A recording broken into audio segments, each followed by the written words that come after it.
Hi viewers, welcome back to my channel. This is me Lakshmi Veeranjaneyulu అండి. Actual అండి రోజుకు ఒకటి అనుకుంటున్నాను, ఒక ప్రోగ్రామ్ గురించి ఆలోచిస్తున్నానండి. అంటే ఈరోజు సంక్రాంతి దగ్గరకు వచ్చేస్తుంది, ఇల్లు క్లీనింగ్ ప్రోగ్రామ్ పెట్టుకోవాలి అండ్ పిల్లల్ని స్కూల్ నుంచి తీసుకురావాలి అండ్ నెక్స్ట్ డే ప్రోగ్రామ్ ఏంటి అనేది రోజు ప్రోగ్రామ్ గురించి ఆలోచిస్తున్నాను. అవును, ఇంతకీ ప్రోగ్రామ్ అనేది మాతో ఎందుకు చెప్తున్నావు లక్ష్మి అని మీకు డౌట్ రావచ్చు, నాకు తెలుసు. ఎందుకంటారా, ఈరోజు Jan 7th international programmers day అండి. యాక్చువల్లీ ఈరోజు ప్రోగ్రామింగ్ అనగానే మనం ఒక ఈవెంట్ని కండక్ట్ చేసేటప్పుడు ఈ ప్రోగ్రామ్ ఇలా ఉండాలి, ఆ ప్రోగ్రామ్ అలా ఉండాలి అని అనుకుంటాము. ప్లస్ ఫెస్టివల్స్ దగ్గరకు వచ్చినా, లేదంటే న్యూ మూవీ రిలీజ్ అయినా, లేకపోతే ఇంకేదైనా అకేషన్ అయినా కూడా మన ప్రోగ్రామ్ ఇలా ఉండాలి, ఇలా చేయాలి అనుకుంటాం కదా. సో దాని ఇండికేషన్ అనమాట ఇంటర్నేషనల్ ప్రోగ్రామర్స్ డే అండి.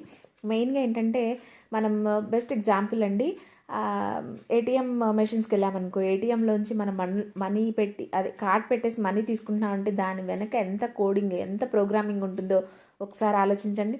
సో అలా ప్రోగ్రామింగ్ సాఫ్ట్వేర్ వర్క్ చేసే వాళ్ళందరూ కూడా ప్రోగ్రామింగ్ మీద వర్క్ చేస్తూ ఉంటారు కాబట్టి, సో వాళ్ళందరికీ ఈరోజు ఇంటర్నేషనల్ ప్రోగ్రామర్స్ డే శుభాకాంక్షలు అండి.